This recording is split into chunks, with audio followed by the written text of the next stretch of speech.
jövök. Na szóval, vissza is tértem. Ugye megmutatom, hogy rendeztem be a lakást.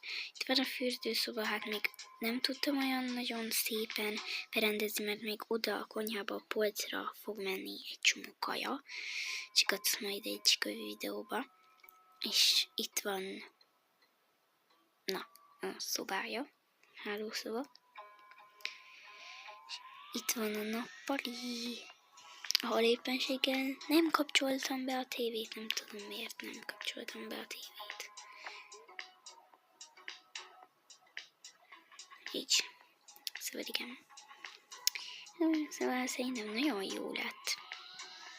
És amikor már teljesen minden kész lesz, be lesz minden rendezve, akkor jönnek majd a sorozatok, meg minden. Szóval, sziasztok, ennyi lett volna ez a videó. Ha tetszett, akkor lájkolj és iratkozz fel. Na, szia!